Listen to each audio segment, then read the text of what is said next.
now. Yes, we are live. Good. Good evening, beautiful people on this beautiful Friday night. Good evening. My name is Eme, founder of the Yellow Pepper Club, and today I have with me my friend Ronke Adebajo, and we're just going to have a conversation. Um, she said something the other day when I was talking to her. She said something about empowering conversation. So I'm going to actually steal that from you. So an empowering conversation today. And today she's going to tell us the story of how she started her TV show. It's called Story Before Glory. And in that story, we're hoping to learn. I think the main thing I want us to focus on today is getting started, and also talk also about when you feel that you are called to do something. So it's not something that's is bigger than you as a person, and how you step into that and how to get started with that. So welcome. Thank you, Eme. Yes, so Nice to be here. thank you. Ronke was in fact she made me remember, or she made me realize that I was dealing with a professional, because I was like kind of haphazard way of my doing this thing, and she was like, "Oh, so what's the list of questions?" And I was like, "Oh my goodness." Even just before we came, I was like, maybe I should write an intro so that I can introduce my professional way, before, but really, we just want to come and have a conversation anyway. Yeah, which Hi, is fine. welcome, welcome. Yeah, so Story Before Glory. I mean, I'm sure by now you guys should just start Googling it. You'll find her easily on YouTube. And then she's on what channel? Instagram. Instagram. What Oh is yeah, Vox Sky 193. Vox Africa. Story Before Glory? Oh yes, and then also, I mean, I didn't even mention this, but I was actually on one of her shows. She interviewed me for one I of. would have remembered, don't worry. So that is actually how we came to start having conversations, and I know that you will benefit from hearing from her. So that's why I'm so happy to have you tonight. Okay, Yeah, so we're ready to get started. Tell us all about the story and how this your story for glory started. okay. Um, Obviously, I can't even start without mentioning the fact that you were on the show and you were an absolute blessing. Your story was a blessing to so many. Okay.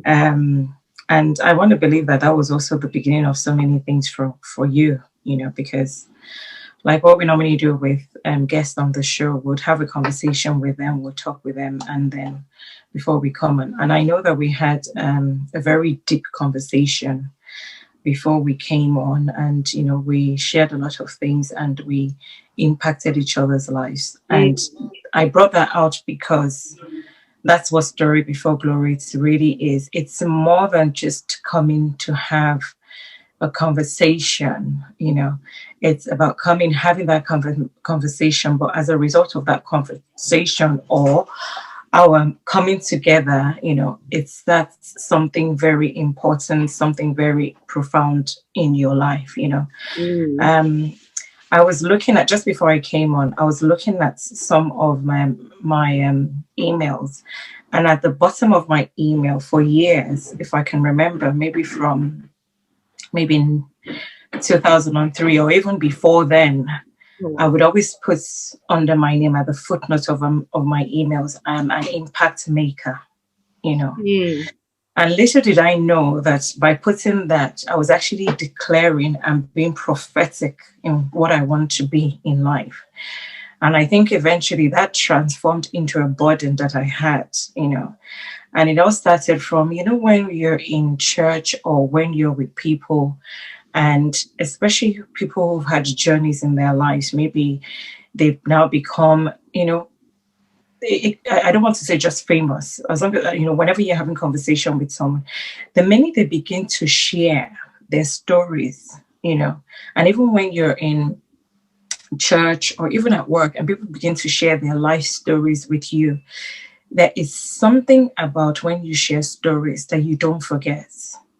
I'll take a typical example of even if it's in church you're in and someone is sharing a sermon, you might forget a sermon, but everybody that comes up to share a story or testimony, you don't forget. And the impact it has is always so, it's positive, it's good, it's endearing, it's ensuring, it's encouraging. So, and I think that's how it all started for me. And, even looking at myself and my life, people might see me now, they might like, oh, you do this, you do this, you do that. But there's a story behind what we Mm. see. There's a story behind the glory period. And that's how it all started. And, I just had that, and God would just be laying it on my heart that anytime people share the story, and then somebody would reference it. Have you noticed that? Someone would reference, the other day when somebody shared their story, this was what Mm. I got for it. This was what I took from it. This was how I related to it. I used it and I said, oh, I want the same thing to happen to me. And even goes back to, I'm not sure if you've really sit down to think about this, but the Bible is filled with stories. Yeah. And it's those stories that we relate to. If anybody is going to preach or talk to you about something, they use the stories. They might now use the stories as a reference point.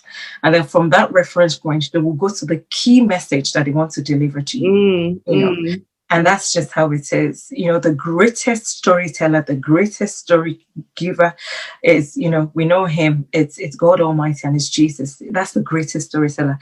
So if he does it, there must be a reason he must have used that strategy and that tool. It's because it worked for him. So it must work for us.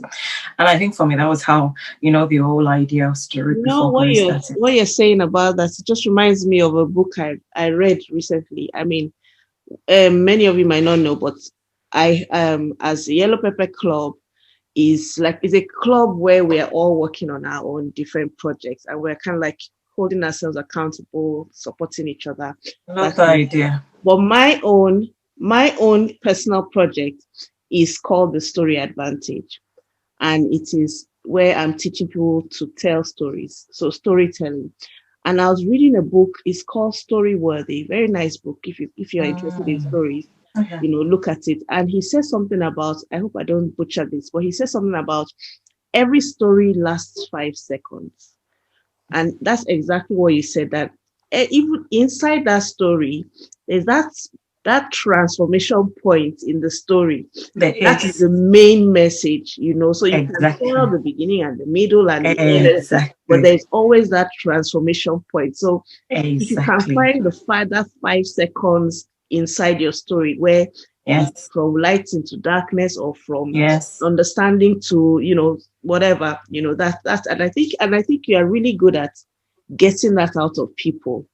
I Yes. mean, referencing my own interview, I mean, by the time Mm, we had a conversation, probably we mm, talked for maybe an hour on the phone, yeah. or more, so about that. By the time I came to sit down to be filmed and everything, Mm, you had already heard the story, and it made it so much easier for me. It made it yes. so much easier. It was such a seamless experience. Experience. Mm. Exactly. And it's funny you should mention that because people always ask me that. How did I get the idea of doing that? And I like where we talked before, and it's like it, we're trying to put a whole life story into what 30 minutes, Yeah. and it's about putting everything together so that the audience can get a picture of the before and after, of where you are. And even if it's still an ongoing journey, we're still relating it in a way that, people get our audience gets a clear picture. And, and I'm just so grateful that the way, I've been endowed to help people bring out their stories. Immediately people start to share their stories, I can immediately identify key areas that we're going to focus on. And then I'll be like, okay, we'll focus on that area, we'll focus on that area, we'll focus on that area. One of the things people ask me is, how do you know who to go to? How I do you think know? that's a gift, that thing that you just said. I think it's a gift, Yes. and is one of the questions I wanted to ask you in the list of questions. One of the questions I wanted to ask you was, and what skills did you discover that you had that you didn't realize when you started? I definitely didn't realize I had that. Mm. Questioning skills was another one, because when I started to ask questions, during interviews, people are like, "Oh, that's a nice question," or the way to answer the questions, that they're not they're not invasive, they're not offensive either, but they prompt you to answer them, and to also bring out the best in you relating your story. Mm. That's Mm. another gift I didn't realize I could do, and that's also even leading me to thinking of doing some other things, which you'll be seeing in the new year by God's grace. So yes, so definitely, Okay, to be able to. so let me interrupt you now. Sorry about that. No, Let's that's go fine. back to the beginning. So did seven Yes. angels come and stand by your bed and say, my daughter, my daughter? No, no, no. Okay, so one hear the story. How did it No, no start? seven angels. I think it all started from the fact that I think deep down inside I've kind of like known that there was a calling on my life to do more. Like I said, because of what I had been through in terms of my upbringing and my own story. And I felt like there was more to my life than just sitting down and keeping quiet. I've always been one that when I talk to people, people will say to me, "Oh, you're so encouraging, you're positive." So that's one thing. I've always been able to encourage people. I've always been able to inspire people to go the extra mile, to be the better person, and to remember that God has placed something very, very deep and important in them. I don't believe that anyone is ordinary. I believe we've all got a talent, and I believe that God has deposited something in us, and I believe we're all here for a reason and a purpose. It might not be all of us that would go on stage. It might not be all of us that will be on TV. It might not be all of us, but there's something in you, something special that God has given in you. And so from that, like I said earlier on, I started to nurture the fact that, telling stories was a very good way of impacting people and changing lives. And the journey started that way. So eventually I can't say I heard, but I just had a burden, and the ideas were coming. I was writing them down.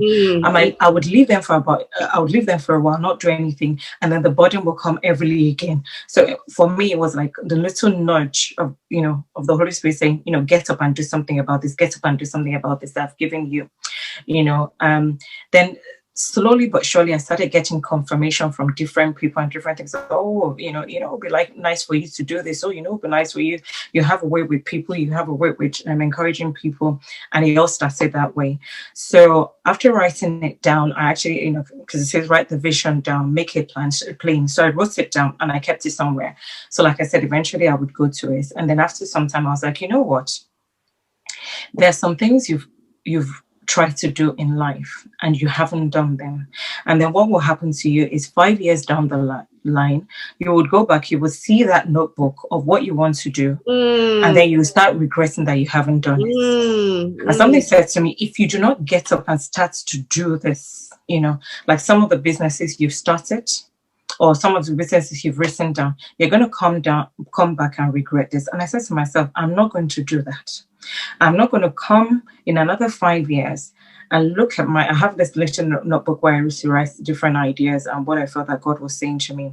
I said, I don't want to come and read this and regret that I haven't done anything about it. And some of us, our lives can be filled with regrets. And I said to myself, what could be the worst thing that would happen?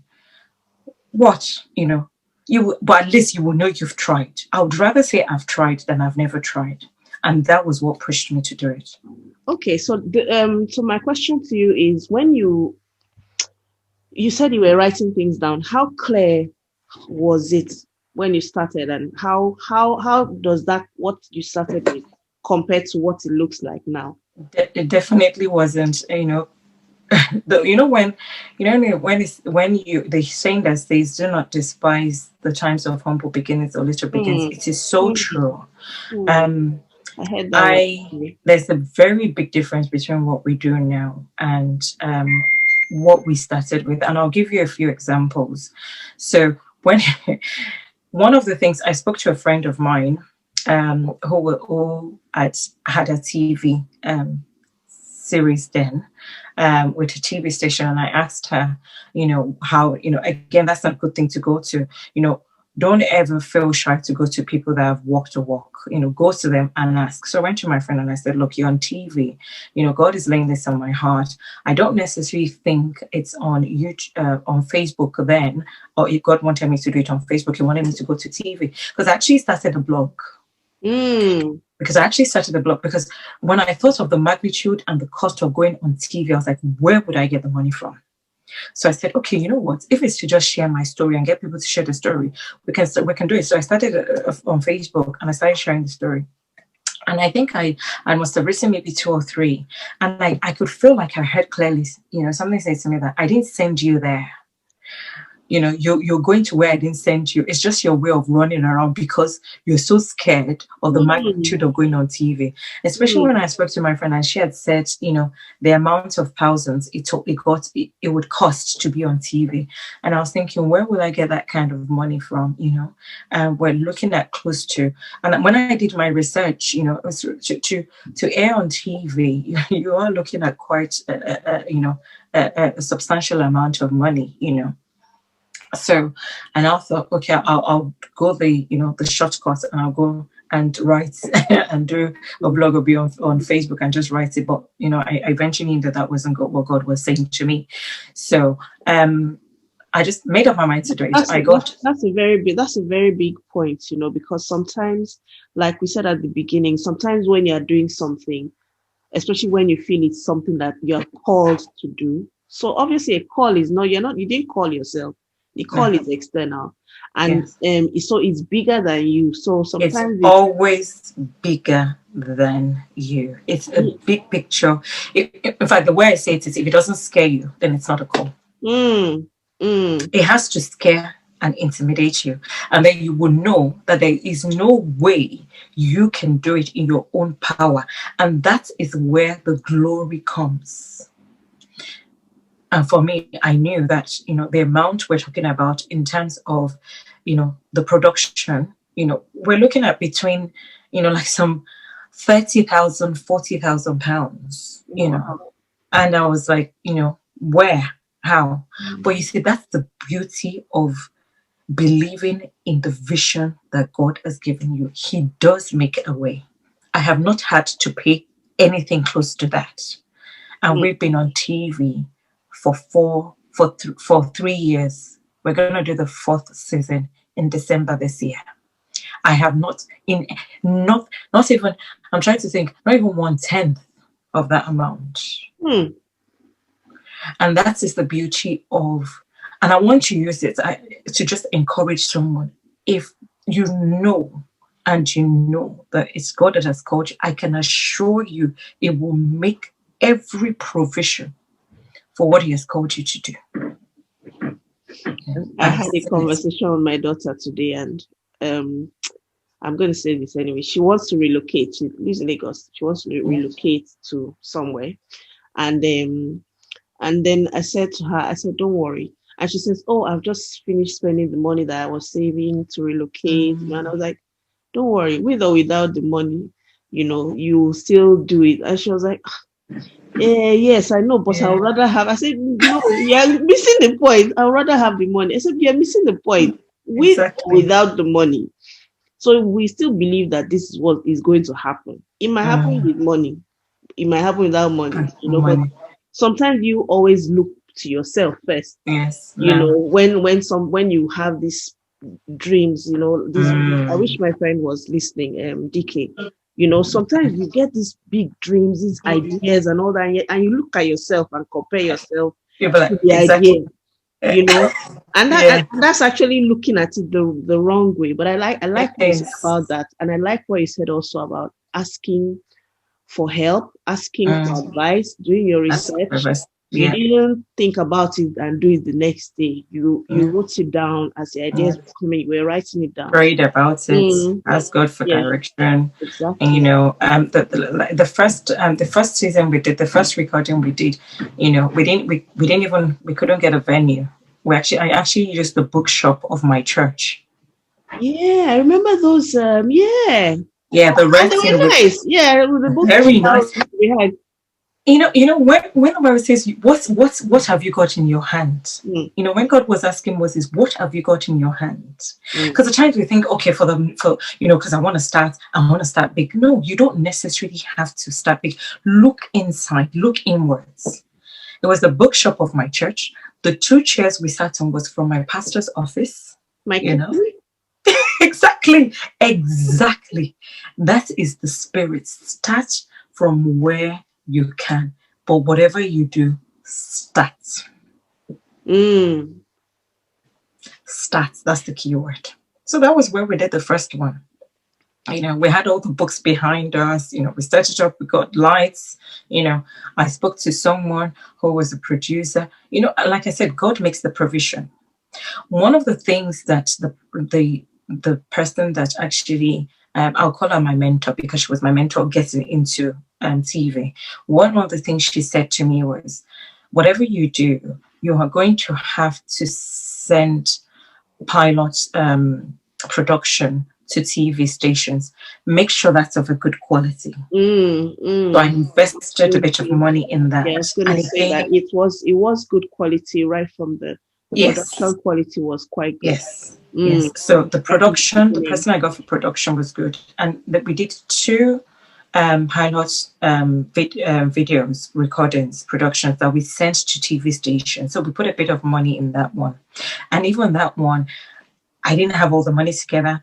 And first of all, I had initial money. So I paid for the venue. Then I got some money, paid the producer, got some money again, paid the producer. On the Mm, day we did the we did the pilot production, one of the guests that came actually said, oh, that she was leaving, that she felt led to sew in to what we were doing. mm. And as she was leaving, she gave me an envelope. The amount in that envelope was the balance for the producer. Oh wow. And that was how I was paid up. I went with one of my sisters who God would always strategically put helpers of destinies next to you. She went with me, she drove with me, we went there, we did everything, she too supported, got up early in the morning. And my producer, then I shared my vision.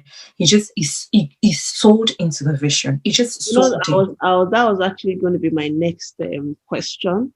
I remember one time you mentioned how you've had opportunities to, I mean, once the thing starts being successful, different people Yes, come with ideas and like, oh, let's do yes, it this way, oh, let's do it that yes, way, all yes, that kind of yes, thing. But you said something that the person that you work with, he really understands your vision. yeah, So yes, you decided you want to stay with this person yes, because he understands.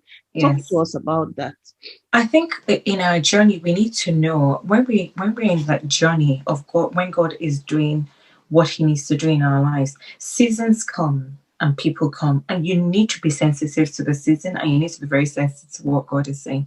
So the producer, although I have a new producer for season 4, but my producer that we started off with, he I told him the vision, and again, he bought into the vision. It wouldn't put pressure on me concerning finances when we started. I would pay when we had a payment arrangement. Again, God would always give you the right people. And then I think it was in season 2 when we then wanted to scale up a bit. We thank God. Things had moved on, and we had gotten a few people to sponsor us for the production, um, and I then went to shop around. We looked for another venue, another location to use, and the person there, he gave me fantastic ideas. He said, "Oh, we can do this. We can scale it up this way. We can scale it up this way," but I just sensed that his heart was not right. And you see, it's very important when we're doing what we've been called to do, that we go with people with the right heart. It's not about the money, it's not about the fame. Those are the two And key that's things. not to say that somebody is a bad person. No, no, no, no, Even in no. the business world, No. people say, even in the business world, we talk about how somebody is a right fit for you. Some Yes. people are just not a right fit. They're just not so right. I just didn't, and I work really, I try and work really with what it is that the Holy Spirit is saying to me, I immediately knew that it wasn't the right person for me, and he didn't see my vision, and he didn't understand my vision, because the ideas it was giving me were totally not aligned with what I felt that God had given me, So, and I didn't think that that was right. And yes, maybe there and then, maybe his production might have given me the short-lived fame, but that's not what we were looking for. I Mm, wanted someone who we could work together. And for me, when you're doing a production, whatever it is that you're doing that God has sent you to do, you must make sure that there is a heart connection. It's not a physical connection. There has to be a heart connection. The heart has to be right. Because from the heart flows the issues of life. mm, mm. So if the heart is not right, it might terminate or abort what God has given you. So it doesn't go to full time. Mm. That's very important. And for me, it was important for me that it went to full time. And most of the things that I do, there's a way I bounce it and I double check with my husband. And God has given him a discerning spirit. And he too immediately was like, you know, that's not right. And when the time is right, like you said, it might not necessarily, they might not walk the journey with you totally. And when the time is right, even when, although my producer is not the one that has done the production for season 4, but we still have an absolutely amazing relationship. I told him when we're starting season 4, and so it's about carrying people down. The people you come across and you journey with as you go up the ladder, it's very important that you do not step on people's head while you're climbing the ladder. Because you never know where you will meet them again when you get to the top. So relationship is very, very important to me. It's very, very close to my heart. So my relationship with people as I go in my journey in life, I'm very, very careful that I build good relationship. That's not to say that you will not meet people that, you will find that they might step on your toes, they might, and you know what? The heart was right because we eventually went on the same, we used that same producer's venue. We didn't use them for the production. And we were supposed to be there for 2 days. You will not believe it. We only ended up being there for just 1 day. How come? Because it didn't work. Oh, wow. We were practically, after, there were issues between the owners, and it hadn't been made clear that we'll be there. So we ended up just being there for 1 day. And I just said to them, I said, it's not going to work. So the next weekend that we were doing production, we had to do it somewhere else.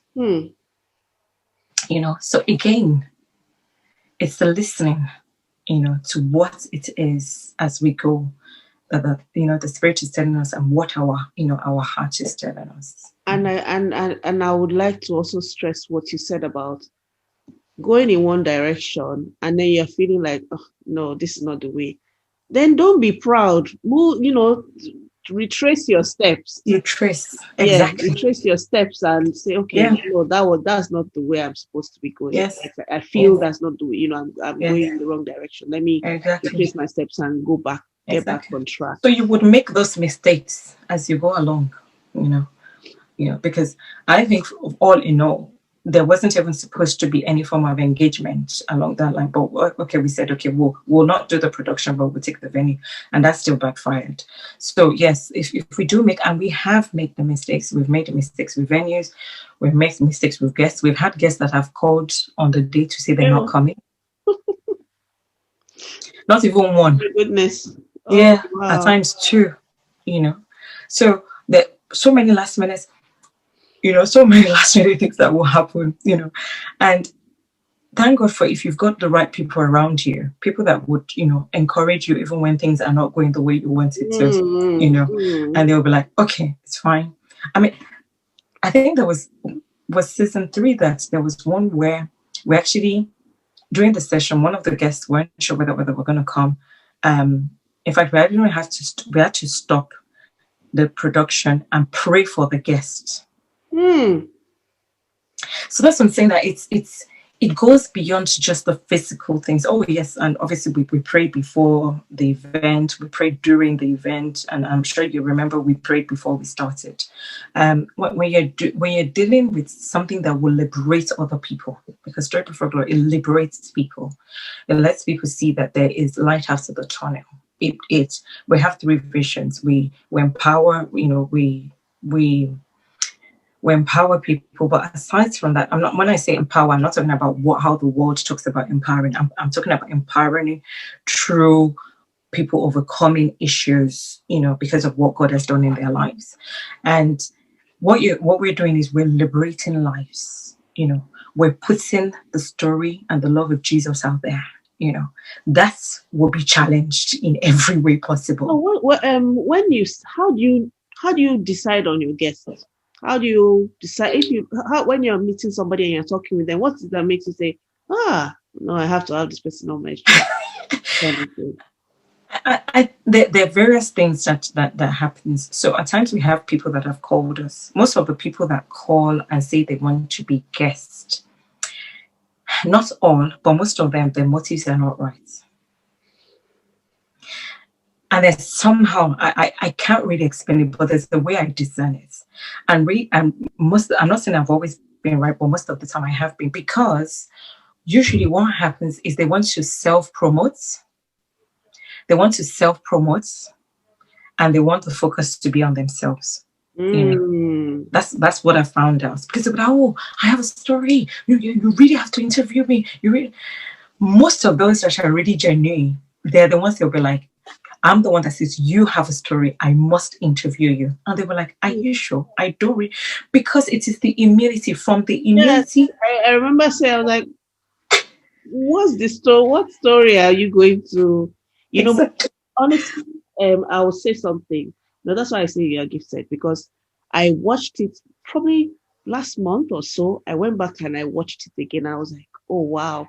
It's just amazing how you pull out people's stories. And even recently, I was watching another one, so I would really encourage you. I mean, each story is different. Each person is different, but it really, like you said, is always about where God took you from, and yes, where you are now. Yes. And that kind of thing, and it makes it that variety also makes it it does, and we try and look for that variety so it's not monotonous, and like what you said, yours is a typical example. You weren't jumping at the idea of coming on, but I like I said, there's a way I discern, and I'm able to see those who has more than they think they have. There was a young guy. His story has been one of the ones that has really blessed me the most, and he's the one that we shared on this last week. And he wasn't planning on sharing his story. It was his girlfriend. They're married now. It was his fiancé that was coming on the show. That PK boy. Yes. Yes. It was his, exactly. It was his girlfriend that was coming on. And when he came, and it just saw what was happening, and there's always such an awesome presence at the venue, even when we're interviewing. And he was like, I want to share my story. And I was like, are you sure? Because it's a sensitive story. It was like, yes. And literally we just went aside for about 30 minutes. He told me story, and we came back on. And that has been one of the, because we had asked him before and he said he didn't think he wanted to, but I knew he had a very one of the most well received, exactly, the ones that blessed people, exactly. And that's one thing. I just believe it really is the Holy Spirit. It just gives that instinct, and I can't whereas there's some people that they'll be like, even your story, I'm not sure I ever really shared. We had announced somebody else to air on the day that you went on TV, and so many people had gathered together because they wanted to watch that person. The first week the person didn't come on. There was a problem with the station. I don't even want to go through issues we've had with station. That's been another story. you know, because we've been on 2 TV stations, you know, but one is closed now. And then the second week, when we were about to share your story again, it was supposed to be somebody else, but you came on. But later, I believe that, you know, God told me that it was you that He wanted to be on first for that episode. And, you know, the feedback we had then, it was just awesome. You know, it's just how He orchestrates everything that we do. One of the things I've also been asked is, so why aren't we on God channel, and why aren't we on you know, most of the Christian channels? And again, it's a strategy that I believe that God told me, you know, in terms of when you were saying to go back to the beginning, that most of the people that will come to those channels, they're Christians. And part of what we want to do with Story Before Glory is it's also to encourage unbelievers and let them know about what God is doing. So there's a high possibility that they will not go to those channels. You know, how do we reach them, and how do we, you know, share our stories? You know, so we went to a lifestyle channel, and even how we got to that lifestyle channel, that's a totally different story on its own. So what, you have to come back and tell us that one. That's a totally different story on its own. Oh wow. Yes. Oh wow, that's amazing. Yeah, Vox Africa. So you're on Sky, and yeah, Sky 193. Yes. And then you went, after some time, you would put up your seasons on your YouTube channel as well. Yes. So after we've done the season, or maybe about a week after, we'll then put the production on the YouTube page. So all our videos are loaded on the YouTube page. They can be accessed by the YouTube page. And, you know, to the glory. But I still had a lady call me this year who had been, you know, trying to contact. The testimonies are amazing. Amazing. I'm just, in fact, I feel so silly now, because I didn't even have any things to show while we're talking, so that I can you know, just let people get an idea of what you do. But Story Before Glory, so is that all one word? Story Before Glory is all one word, but for YouTube page is Ronke Adebajo, so it's my name on the YouTube page. Yes, so story.before.glory. I'm going to share that one now. That's Instagram. On Instagram, I'm just sharing it on Instagram. At least we'll have a look. Yeah. Okay, so there's your Yes, and that's the young man, you know, very, very amazing. And you know, he shared about, you know, someone actually watched that video yesterday, and they sent me a message, and I was almost in tears about how that young man's message touched them, and the impact he had on them, and how they were because he was talking about, you know, the divorce he had, his parents had, and the impact, and how parents don't realize the impacts the divorce has on their children.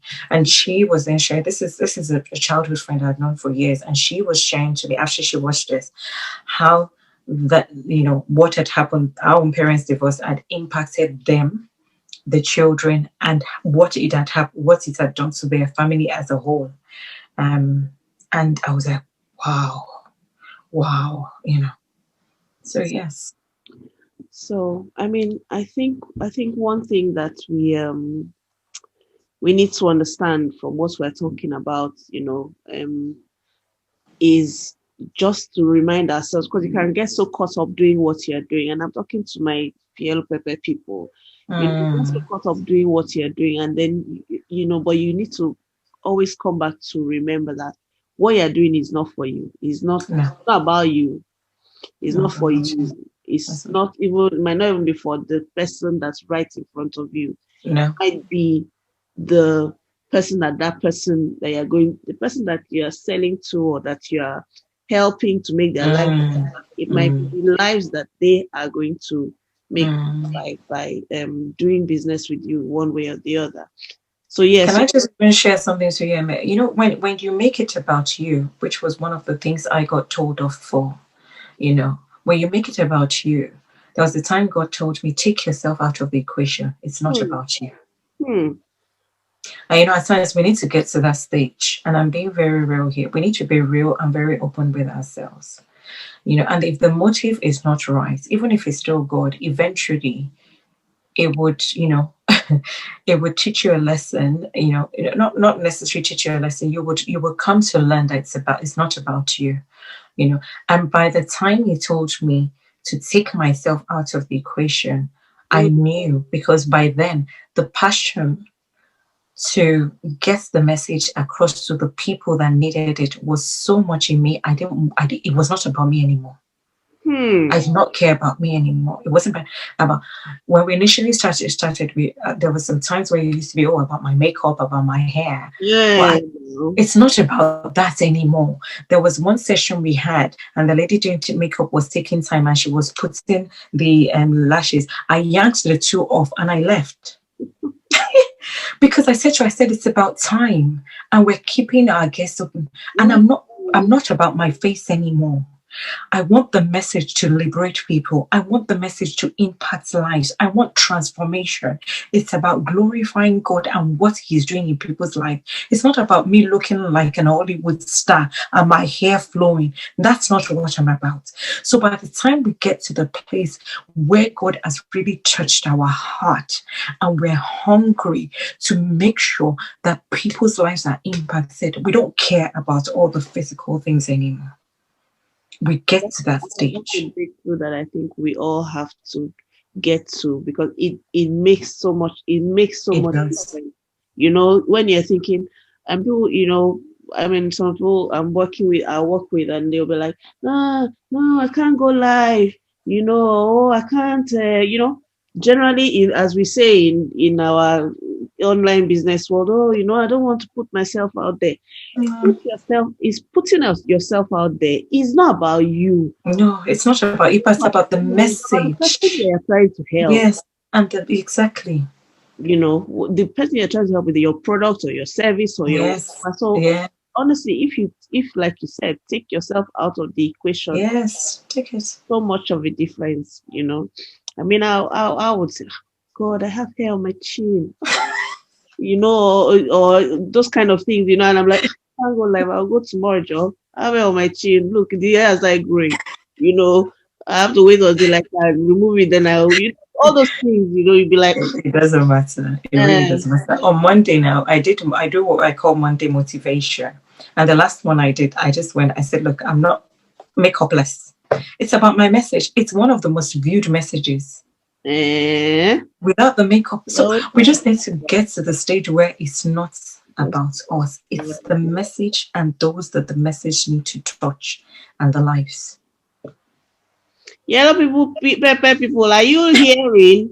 Are you hearing? Hey, are you hearing? Okay, oh, at least not only me that said it. Oh, now Auntie We'll Rose all is get saying there. it. So therefore, We'll all get there. It's a process. It's a journey. thank you so much. Thank Thank God. you It's so been a much. pleasure. So we didn't even look at our questions, but I'm sure we've covered most of it I anyway. have one question here. We probably covered. I have one. I Mm. want to actually ask you, how did you deal with this is you personally now. How did you deal with fear? Did you acknowledge it? Did you pretend it was not there? Or did you No, I acknowledge I didn't pretend anything because, in fact, when I initially started, if you look at my first two recordings, you would not know who was interviewing who because I was so quiet. Oh, I was so quiet from fear that my guests were oh, doing most of the talking. oh, wow. Yes. And it was in between that I was able to get my questions in. So every time I look at those ones, I laugh. But with time, and oh yes, I acknowledged it. In fact, I think the first one, I'm sure my whole hand was shaking.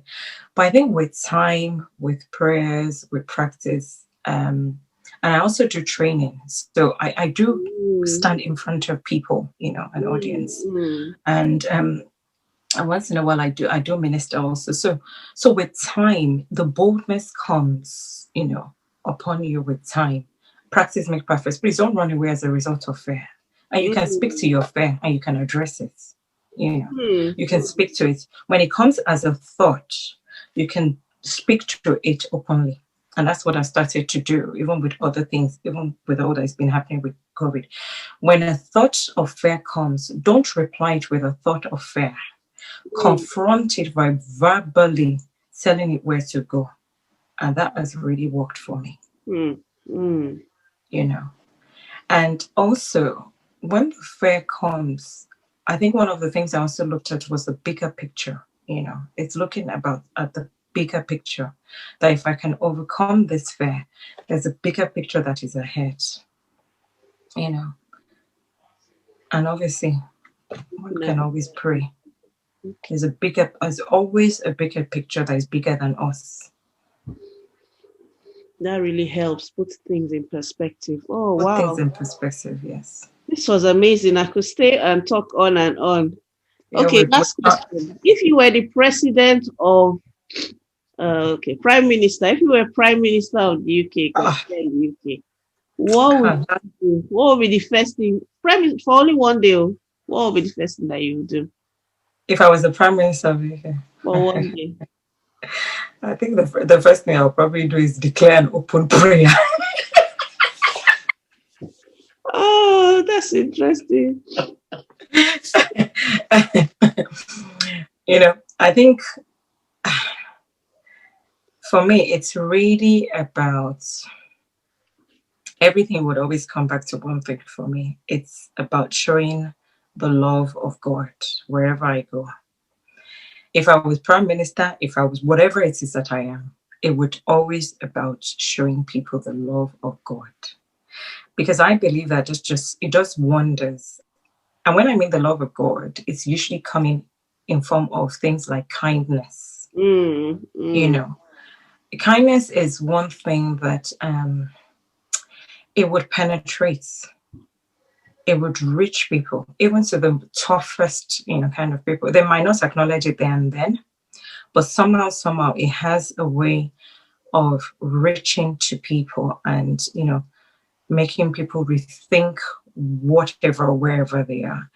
And so that's why I said it will be the love of God through kindness. And I always say I might be the only Jesus that someone would reach. I might be the only Jesus that someone will see.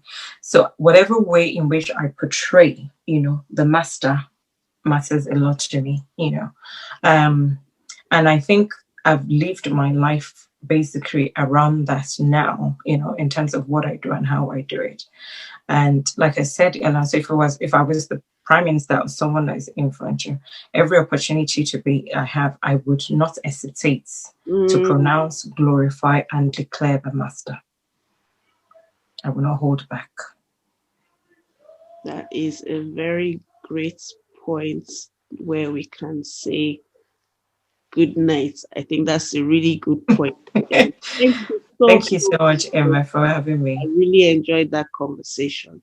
Thank you. And there's much more. I would really encourage everybody to go visit, like find out on Instagram story.before.glory. Yes, Very please. easy to find Ronke Adebajo. Yeah. Yeah. And then, of course, you can also Google and you'll find her YouTube series. Just watch any of the Yeah. episodes. They're really interesting. Different people from Thank different you. walks of life, and And watch out for season 4. It's and coming on Facebook, okay, Instagram, coming out really soon in the next okay, 2 weeks or so. since before will be out now. I'll be looking out for that as well. Yeah. Yeah. I'll be looking Awesome. out for that as well. But yeah, thank you so much, Ronke. Let's just Thank say bye bye. you. Facebook. Amen. Bye Bye. bye, Facebook.